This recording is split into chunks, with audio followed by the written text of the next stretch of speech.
રાજકોટ જિલ્લાના જામકંડોરણા તાલુકામાં ફરી એકવાર જ્ઞાતિનું ભૂત ધૂણ્યું જોવા મળ્યું છે।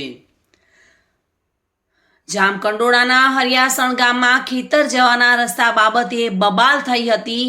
અમારા ખેતરની બાજુમાંથી કેમ નીકળે છે કહીને ગામના જ અશ્વિન ગજેરા અને તેમના સાગરીતોએ હુમલો કર્યો હતો।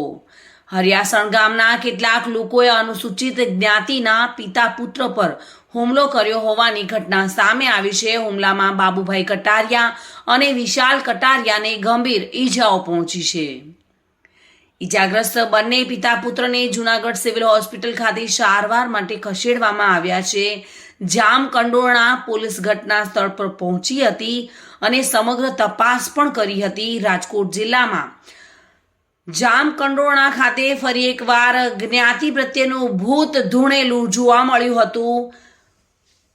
બાબત મારા ભાઈ ને જીંકાભાઈ, મારો જીંકાભાઈ થાય, બાબુભાઈ પીઠાભાઈ કટારી, એને મારવામાં આવ્યો। કેવી રીતના?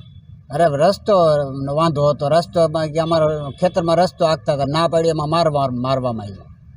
તમે આવા છો ને ફલાણું છો ઢીકડું તો એમ કરી મારવામાં આવ્યો। સામેવાળા નામ શું છે? બસ અશ્વિનભાઈ ગજેરા। રહેવાસી ક્યાંના છો? એ મૂળ રોગેલના છે પણ હરિયાસણ રહેવા આવતા રહ્યા છે। તમે ક્યાંના રહેવાસી? અમે આજવડના, અને અમારી જમીન ત્યાં હરિયાસણ છે। અત્યારે કઈ હોસ્પિટલમાં રાખવામાં આવે? અહીં જામકંડોરણા લેવા હતા, ત્યાંનો સંભાળ્યો, ત્યાં ધોરાજી આવ્યા, ધોરાજીનો સંભાળ્યો, જુનાગઢનું કીધું। કમળના ભાગે મારવામાં બહુ આવ્યો, બહુ લાગ્યું છે? બહુ માર્યો। 20-25 જણા થઈને માર્યો, બે બાપ દીકરાને માર્યા, એને છોકરાને માર્યો, એના છોકરાનું નામ છે વિશાલભાઈ બાબુભાઈ કટારિયા। કેટલા જણા માર્યા? એ હતા 20-25 જણા હતા। અને મારવાળામાં કેટલા જણા આવ્યા? 2 જણા, 2 બાપ દીકરાને જ માર્યા। અને પિતા પુત્ર પર હુમલો કર્યો હોવાની ઘટના સામે આવે છે। નજીવી બાબતે આ તકરાર થઈ હતી અને પિતા પુત્રને ઢોરમાર મારવામાં આવ્યો હતો। જામકંડોરણા પોલીસે ઘટના સ્થળ પર પહોંચીને તપાસ હાથ ધરી છે।